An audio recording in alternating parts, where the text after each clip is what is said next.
ထားတာတဲ့အတိုင်းအတိအကျကျွန်တော်ဖတ်ပြပါမယ်ချင်းပြည်နယ်အတွင်းရှိဖြစ်ပေါ်နေသောစစ်ပွဲများအကြောင်း NUG နဲ့အများပြည်သူသိရှိနိုင်ရန်အမျိုးသားညီညွတ်ရေးအစိုးရ NUG နဲ့ချင်းအမျိုးသားတပ်ဦးတို့သည်2021ခုနှစ်မေလ29ရက်နေ့တွင်အာဏာရှင်စနစ်ကိုစန့်ကျင်တော်လှန်ပြီး Federal Democracy ပြည်ထောင်စုနိုင်ငံတော်တည်ဆောက်ရေးအတွက်နှစ်ဖက်သဘောတူလက်မှတ်ရေးထိုးခဲ့ကြသည်ထိုသဘောတူချက်အပိုက်တစ်တွင်ချင်းအမျိုးသားတပ်ဦး CNFD ကြားကာလချင်းအမျိုးသားအတိုင်ပင်ခံကောင်စီ ICNCC ကိုဖွဲ့စည်းပြီးချင်း stakeholders များဤစုပေါင်းခေါင်းဆောင်မှုဖြင့်ချင်းပြည်ချင်းလူမျိုးကိုစားနိုင်ငံရေးဆိုင်ရာလုပ်ငန်းများဆောင်ရွက်ခြင်းကိုအမျိုးသားညီညွတ်ရေးအစိုးရ NUG ကလေးစားစွာအတိအမှတ်ပြုထောက်ခံသည်ဟုပါရှိထားပါသည်သို့သောချင်းအမျိုးသားတပ်ဦး CNFD အမျိုးသားညီညွတ်ရေးအစိုးရ NUG ယုံကြည်မှုကိုအလွဲသုံးစားကအာဏာရှင်ဆန်ဆန်သူ၏စိတ်ကြိုက်ချင်းပြည်နယ်နိုင်ငံရေးကိုကစားနိုင်ရန်ကြားကာလချင်းအမျိုးသားအတိုင်ပင်ခံကောင်စီ ICNCC မှနှုတ်ထွက်ခဲ့ပြီးချင်းပြည်လူထုအများစု၏ထောက်ခံမှုမယူဘဲ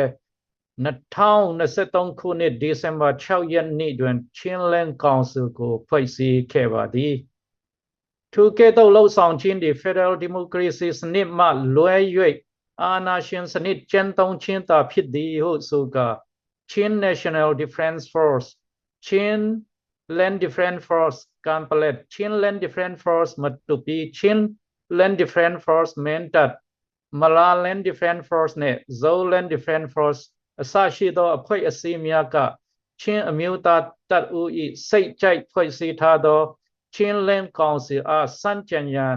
ချင်းငီနောင်အဖွဲ့ချုပ်ချင်း Brotherhood Alliance ကို2023ဒီဇင်ဘာ30ရက်နေ့တွင်ဖွဲ့စည်းခဲ့ကြသည်ဤကဲ့သို့ချင်းအမျိုးသားတပ်ဦး CNF လောက်ရကြောင်းချင်းပြည်နယ်ပြည်သူနဲ့ပြည်သူများနဲ့လက်နက်ကိုင်တော်လှန်ရေးတပ်ဖွဲ့များအကြားယုံကြည်မှုပြတ်ပယ်ပြီးပြဿနာများအစပြုလာခဲ့ခြင်းဖြစ်ပါသည်ထို့မြတာမကချင်းအမျိုးသားတပ်ဦးသည်ငါနဲ့မတူငါရန်သူဟိုသောအာဏာရှင်မြိုက်အစိုးအတိုင်းချင်းလန်းကောင်စီကိုမထောက်ခံသောချင်းပြည်နယ်ရှိတခြားတော်လှန်ရေးတပ်ဖွဲ့များကိုရန်စတိုက်ခိုက်လာခြင်းဖြစ်ပါသည်ထို့ကြောင့်ချင်းငီနောင်အဖွဲ့ချုပ်ချင်း Brotherhood Alliance ကမိမိတို့နယ်မြေများကိုချင်းအမျိုးသားတပ်ဦး CNA ကျိုးကျော်ဝင်ရောက်လာပါကပြန်လည်တိုက်ခိုက်မယ်ဖြစ်ကြောင်း2024ခုနှစ်မေလ1ရက်နေ့တွင်သဘောထားထုတ်ပြန်ချက်ပြုခဲ့သည်မေတို့ပင်စူစီကာမိုချင်းအမျိုးသားတပ်ဦး CNA သည်သူ၏အတ္တလောဘစိတ်ကိုမထိန်သိမ်းနိုင်ပဲတောင်ပိုင်းရှိမလာလန် Defense Force မှစကာမြောက်ပိုင်းတေးတင်ခရိုင်အတွင်းအခြေချပြီးစစ်မှန်သော Federal Democracy ရရှိစနစ်ရယူရန်ကြိုးစားနေသောဇုံမီတော်လှန်ရေးတပ်မတော်အရှိပိုင်းတပ်ဖွဲ့ ZRAEC ကိုပါကျိုးကျော်တိုက်ခိုက်လာခြင်းဖြစ်ပါသည်သို့ဖြစ်ပါ၍ချင်းအမျိုးသားတပ်ဦး CNA သည်ယင်းတို့၏ဒေတာအတွင်းရှိအာဏာရှင်စစ်ကောင်စီ SAC မတိုက်ပဲချင်းပြည်နယ်အတွင်းရှိအခြားတော်လှန်ရေးတပ်ဖွဲ့များနဲ့ဒေသခံပြည်သူလူထုများအပေါ်အနိုင်ကျင့်ဗိုလ်ကျတိုက်ခိုက်ခြင်းများသည်ဒီမိုကရေစီစံချိန်စံညွှန်းနဲ့ကိုက်ညီမှုမရှိယုံတာမကစစ်ကောင်စီ SAC နဲ့မထိုးခြားနာအာဏာရှင်စနစ်ကိုဖော်ဆောင်နေခြင်းသာဖြစ်ပါသည်ထို့ကြောင့်ချင်းအမျိုးသားတပ်ဦး CNA ၏လောက်ရသည်အမျိုးသားညီညွတ်ရေးအစိုးရနဲ့2021ခုနှစ်မေလ29ရက်စွဲပါသဘောတူညီချက်များကိုမလေးမစားချိုးဖောက်နေခြင်းသာဖြစ်ပါကြောင်းအမျိုးသားညီညွတ်ရေးအစိုးရ NUG နဲ့ချင်းပြည်နယ်မှအစမြန်မာနိုင်ငံရှိတယန်တာအားလုံးကချင်းပြည်နယ်ဒေသရှိလူမျိုးစုများကြားတိုက် တိုက်ပွဲဖြစ်ရခြင်းဖြစ်ရမှများကိုတိရှိနိုင်ရန်နဲ့အာနာရှင်မှန်သမျှကိုခြေမောင်းကြပါရန်တင်ပြအပ်ပါသည်ကျွန်တော်အဲ့လိုရေးထားပြီးတော့မြို့သားညီညွတ်ရေးအစိုးရoffice ကိုလည်းကျွန်တော်ပို့ထားတယ်ကျွန်တော် social media မှာလည်းပို့ထားတယ်ဆိုတော့ကျွန်တော်တို့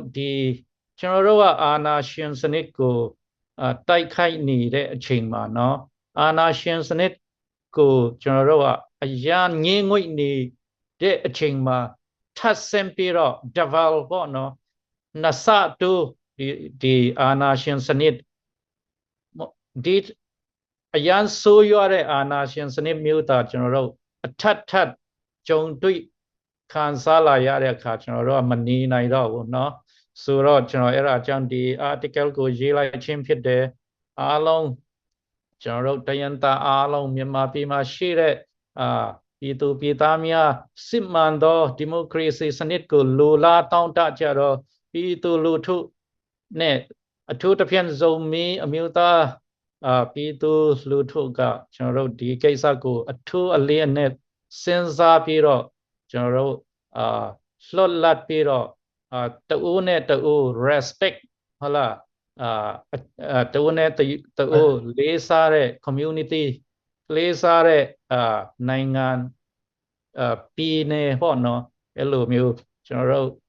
ဆက်လက်ပြီးတော့ခြေတက်ကြပါစို့လို့ကျွန်တော်ဒီနေ့ပြောလိုပါတယ်ကျွန်တော်ဒီကိုးကားချက်တွေကျွန်တော်မှအခိုင်အလုံရှိတယ်သူတို့စာချုပ်သဘောတူညီထားတဲ့ဟာလည်းရှိတယ်ပြီးတော့ဒီချင်းBrotherhood Alliance ရဲ့ထုတ်ပြန်ချက်စာတွေလည်းရှိတယ်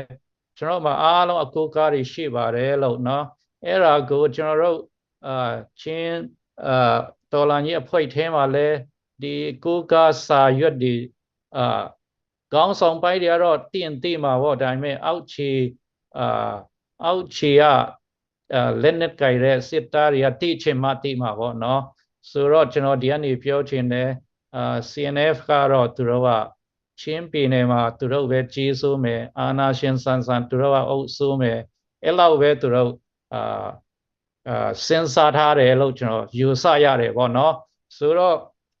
အဲ့ဒီအတိုင်းလဲသူတို့ခြေတက်နေတယ်နော်ဗမာဒီကျွန်တော်တို့စကားစကိုသူတို့ကသူတို့အနည်းနားမှာရှိပါတယ်သူတို့အဲ့ဒါကိုအရင်မတိုက်ပဲနဲ့ကျွန်တော်တို့သူတို့နဲ့အရန်ဝေးနေတဲ့เนาะဒီကျွန်တော်တို့တခြားပြည်နယ်ဒီတာကိုသူတို့က target ရှိပြီးတော့တမင်တကာရည်ရွယ်ချက်ရှိနဲ့လာတိုက်တဲ့အတွက်အဲ့ဒါကိုအားလုံးကအောက်ခြေငယ်သားတွေเนาะတနတ်ကြိုက်တဲ့အောက်ခြေငယ်သားတွေကစပြည်သူလူထုအားလုံးကအဲ့ဒါကိုနားလည်ဖို့ကျွန်တော်တို့ကအာနာရှင်စနစ်ကိုအရန်မုန်းနေပါပြီလို့အဲ့ဒါကိုနားလည်ကြပါအဲ့ဒီကနေအာနာရှင်စနစ်ကနေရုံထွက်နိုင်ဖို့ကိုအဲ့ဒါကိုကြိုးစားကြပါเนาะအာနာရှင်စနစ်ကအနည်းနာမှာအထက်လာနေပါတယ်ကျွန်တော်တို့ပြီးမှဝိုင်းနေပါတယ်အဲ့ဒါကိုနားလည်ပြီးတော့ခုခံတိုက်ခိုက်ကြပါလို့ကျွန်တော်ဒီကနေ့ညအဲ့လောက်ပဲကျွန်တော်ပြောချင်ပါတယ်ကျေးဇူးတင်ပါတယ်